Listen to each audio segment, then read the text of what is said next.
Okay, so there's something I need to talk about which is driving me kind of crazy at the moment, and it's a really bad thing in the industry. I think a lot of people in the online space talk about this all the time. They think it's the major key to having a successful business and being really successful and making loads of money, and I could not disagree more. And you can probably guess from the title, we're talking about morning routines today, and specifically why they don't actually work and why they're not important for your growth. Now, if you're not familiar with me, my name is Ben Lister, and I help agency owners by documenting my learnings on this YouTube channel that help me to make multi-six figures per year. So the first thing that I want to mention is that every time you watch a podcast from a big business owner or someone in the agency space, maybe, or just someone who's successful, right, and what people deem to be successful, one of the questions that always get brought up is, what is your morning routine? How does your day look, right? And oftentimes you can have these crazy responses, right? There was recently a podcast from Jeff Bezos, and he went into, a little bit of detail on his morning routine. And I think one of the words that he used was puttering. And it basically just means that he just kind of does like random things and he just kind of sees what the day's about. He doesn't have like a very strict morning routine. And then all of a sudden, when you hear that, I have no doubt that there's hundreds, if not thousands of people who've decided that they're going to take this on now. They're going to do what the richest man in the world has done because he said that this is the thing that he does. But in actual fact, a lot of the success of Jeff Bezos, whoever else is talking about their morning routine, does not come down to their morning routine. And the reason for this is because, this is just a way for them to get into the flow of things and to just start their day. And it's probably what they choose to do because they can. And a lot of people that are on these podcasts will get the opportunity to share their morning routines and talk about, this is the crazy thing that I do in the morning. They're very, very successful. They make an awful lot of money. And for the average person, someone who's just starting out or someone who wants to make a little bit of money and they're not really, in the right game at the moment to make hundreds and hundreds of millions or even billions of dollars, right? The morning routine is just so incredibly pointless, especially for comparing yourself to someone like that, right? Like, there is legitimately guys out there who will talk about they have like a 1 or 2 hour morning routine. So like they wake up and then it takes them at least 1 or 2 hours to like do their things before they can start working. And we're not talking about, I get dressed, I have a shower and stuff like that. It is like extreme. It is, I go for a walk, I meditate, I then do a cold plunge, I go to the gym, I do 2 different types of workouts, I do a cardio one and a weight one, then I have this kind of breakfast and I drink this kind of drink, I drink a salty water, whatever it may be. It's so crazy that like, I just don't think that people realize and they think that, for some reason that this is the reason for success.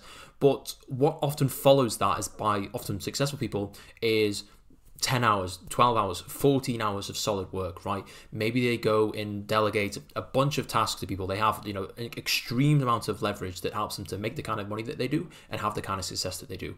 There is obviously some benefit in, meditating 10 minutes per day, right?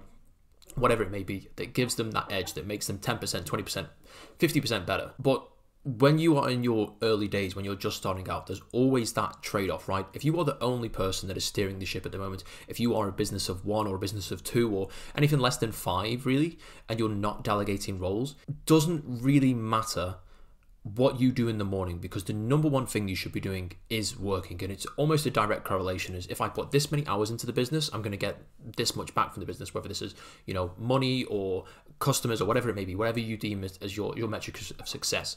And if you spend the first 2 or 3 hours of your morning just doing random things that, might increase performance, or they might increase your health, or they might increase your focus, whatever it may be, the effect that must have, as in like percentage wise, to actually be worth it, is so extremely high, like so extremely high.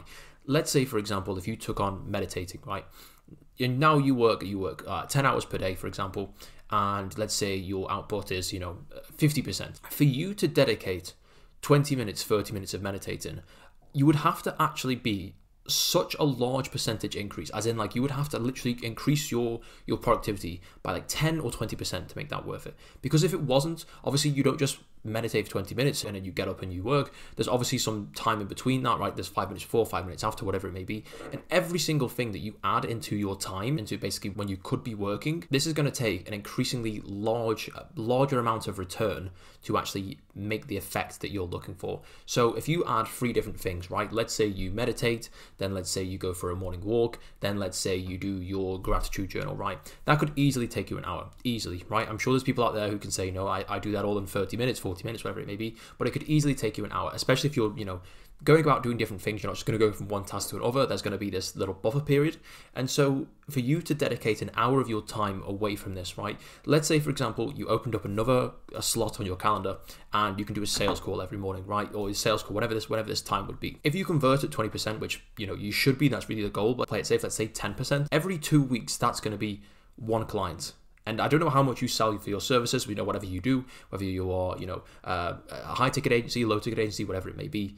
This is quite literally thousands of dollars every single year. And obviously this is like an extreme example. It doesn't have to be a sales call. It could be, focusing on service delivery, hiring, whatever it may be. So every hour that you take away from the business, that is an hour that could be very, very productive and could make you quite a lot of money. And once you start to realize the actual value of your time, then you're going to start to realize just how extreme this is. Some of the most successful people that I know don't have these extreme morning routines, and the guys that are really pushing things and that are in this sort of this monk mode period where they sort of work in ridiculous hours and they're really trying to grow their business, they're not doing 3-4 hour morning routines. They're the ones that are literally waking up, first thing they do is they go to their laptop and they work for 4 hours. That's just the way that it works, right? And there's been periods of my life, of my business career, where obviously I've been pushing a little bit harder than usual, and any sort of morning routine, it's the first thing to go.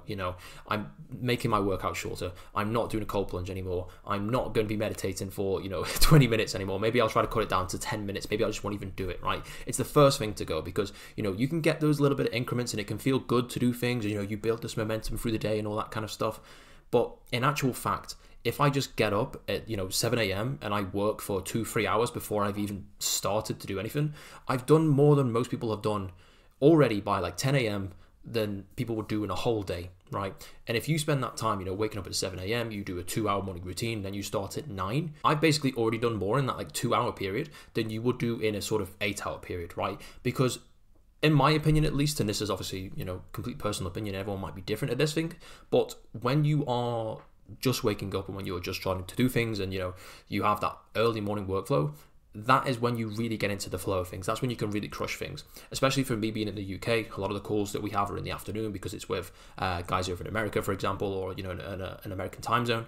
And the morning is really about doing tasks that would not be sales calls, right? So it's working on the service that we have, working on the product that we have, making sure that systems are in place so we can actually book calls.